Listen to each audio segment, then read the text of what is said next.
I have a strong affinity for games that put sound and music into the very fabric of their gameplay designs and the way how the game is structured.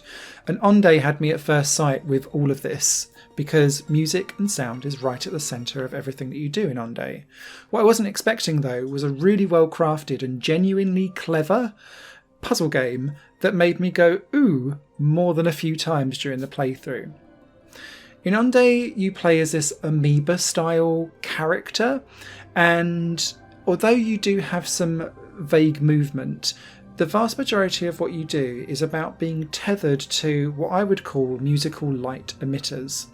All the way around the worlds that you traverse are glassy orbs, and when you land on them, they chime out a note, very similar to a singing bowl or a glass harmonica or, say, Tibetan bowls, something like that. It's very musical and it's very pristine and Zen-like. And then what you can do is then roll around the outside of those bowls. However, you aren't alone in your journey. There's 4 little friends that kind of swim around like musical butterflies, and they'll dock into most of these glass orbs. And depending on which face button they kind of dock in and correspond to, you press that button and it will emit a musical light ray that will come out from that orb. Now, these rays have a certain lifespan, and that's determined by how quickly the darkness catches back up to this ray of light that you're travelling on. And you're essentially propulsioning yourself across these levels by these musical notes. And whilst you'll need to kind of roll up and down the arc to aim to where you need to go, you'll then need to trigger the next light to try and ride from one onto the other, because refracts and kind of goes over each other and cancels each other out. Waves of these musical lights will need to be triggered so that you can keep pushing yourself into different directions. Think of it as a musical light swimming stroke, and that was how I got my head into this game, because it's so abstract and the first 10 minutes I was I'm not sure I've quite got this, but very quickly I picked it up and found that it was quite intuitive, because there's no written explanation of what is going on in this game at all. What I didn't then expect from Onde is to take this very abstract and unique but quite simplistic movement system and just absolutely run with it to all of these different styles of puzzles.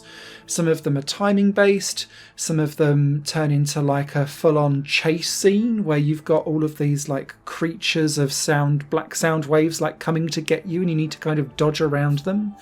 Some of them are genuinely awe-inspiring, where you end up in a great lush tree that is sprawling out of a river, and you need to kind of climb up the leaves and set loose creatures as you trigger all of these sound effects as they go along.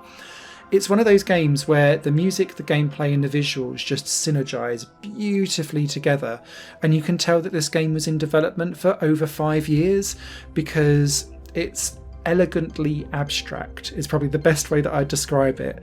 So your fans of your Journeys, your Abzus will absolutely lap this up, but also fans of games like Sound Shapes, because of the way how the music and the timing and the art style and just the way how you move feels deeply entrenched in that musical ability. You don't need to be on the beat for anything in this game, it's just understanding where the visuals and the musical collide together. And what's really beautiful about this is that you could be travelling in one direction very serenely on your little wave, and behind you there's a pattern of musical notes cascading and visually showing you that as it kind of goes on in the background. It's super cool, and I found it really interesting.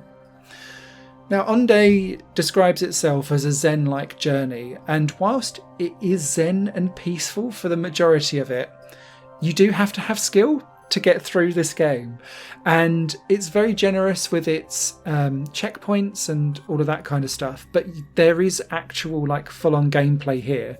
So it will be things like being able to ride waves and trigger them at the right time and move up and down to get around tight platforms, for example. It could be doing timing of where waves will propulsion you out and then suck you back in again. It could be that you need to kind of maneuver around between gaps or bad purple orbs that you don't want to touch, and whenever you do kind of go near them, a duff piano note or something like that will sound out. So it's really intuitive in the way how it's like, this is musical and melodic, we're in a good zone, and then as soon as you do something where you're going to get into danger, like a bad note or two creeps in. It's really cool. And yeah, it just really flows beautifully.